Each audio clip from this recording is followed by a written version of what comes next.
Chapter 2, January 1st, 2000. Pain. That was the first thing Adrian felt. Not the sharp agony of gunshots. Not the cold numbness of death. A dull ache in his neck. The stiffness of sleeping in an awkward position. His eyes snapped open.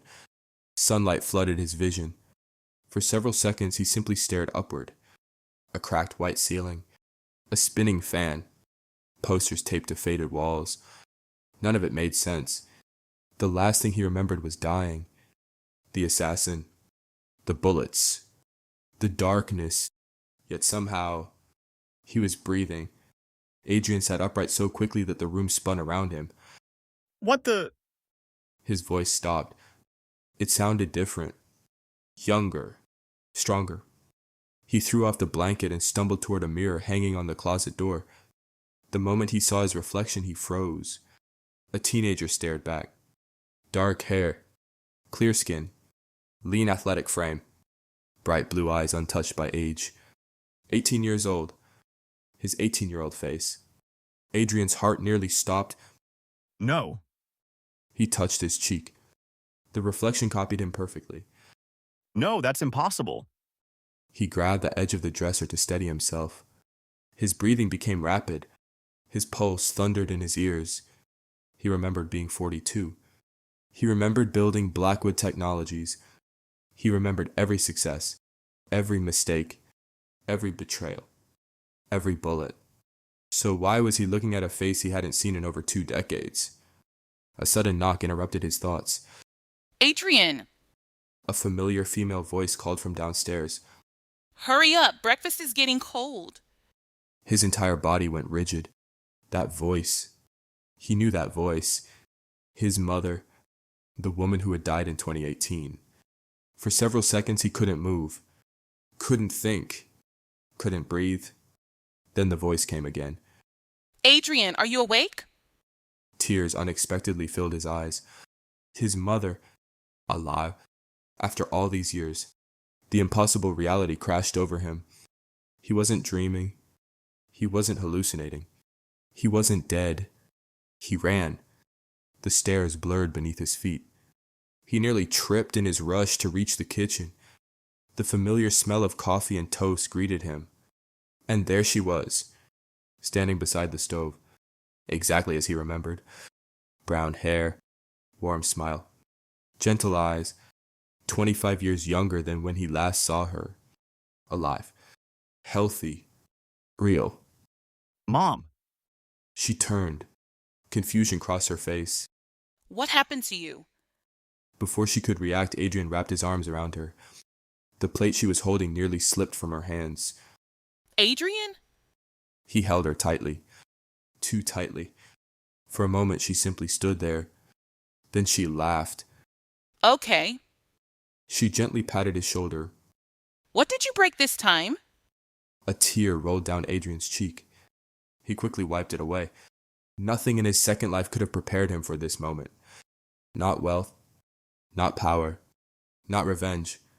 Seeing his mother alive again hurt more than death ever had, because he finally understood how much he had missed her. I'm fine, he said. His voice cracked. You don't sound fine. Adrian laughed softly. Maybe for the first time in years. A genuine laugh. I'm just happy. His mother looked even more suspicious. Definitely broke something. Breakfast passed in a blur. Adrian listened carefully. Every word, every sound, every detail. His father sat reading a newspaper. Alive. His younger sister complained about school. Alive. The simple family breakfast he had taken for granted in his first life suddenly felt priceless. Eventually, however, reality demanded answers. Adrian glanced at the newspaper. The date printed across the front page nearly made him choke on his coffee. January 1st, 2000. His hands trembled. 25 years. He had traveled back 25 years. Somehow, some way, his wish had come true. The world had given him another chance. After breakfast, Adrian locked himself inside his room. He needed proof. Real proof. Not assumptions. He searched the internet. Slow dial-up connections. Ancient websites. Old technology. Everything matched. This wasn't a dream. This wasn't a simulation. This was truly the year 2000. He sat back in his chair. The implications were staggering. He knew everything. The dot-com crash, the housing boom, the financial crisis, the rise of smartphones, social media, streaming platforms, artificial intelligence, cryptocurrency, every major technological breakthrough, every stock market winner, every economic collapse, knowledge worth trillions, and all of it existed only inside his head.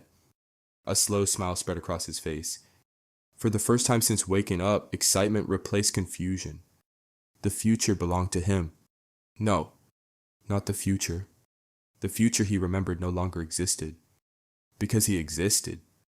And this time he intended to change everything. Adrian opened a notebook. On the first page he wrote a single title, Revenge List. Below it he wrote 2 names, Victor Hayes, Isabella Blackwood. He stared at them. In this timeline they were still teenagers, still innocent, still years away from betrayal. A part of him wondered if things could be different, if people could change. Then he remembered the boardroom, the lies, the greed, the bullets. His expression hardened. No, some debts had to be paid, but revenge would come later. First he needed power, money, influence, resources.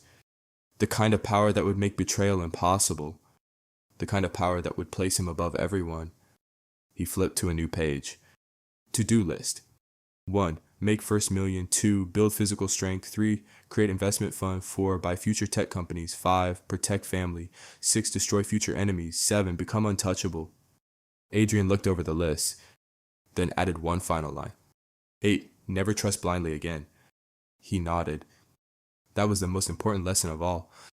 The sun began to set outside. Golden light filled the room. Adrian stood near the window and gazed at the city in the distance. In his previous life, he had spent decades climbing to the top. Years of struggle. Years of sacrifice. Years of mistakes. This time, he already knew the path, and he intended to run. A strange sensation suddenly pulsed behind his eyes. Sharp. Painful. Adrian grabbed the window frame. The room blurred. For a split second, he saw something. A flash. A vision. A lottery ticket. A sequence of numbers. Then it vanished. The pain disappeared. Adrian blinked. What was that? His heartbeat accelerated. The image had felt real. Too real. As though someone had briefly shown him the future. A grin slowly appeared on his face. If that vision was genuine, then his second life might contain more than memories. It might contain something far greater, something impossible, something powerful. And if that was true, then the world wasn't ready for what Adrian Blackwood was about to become.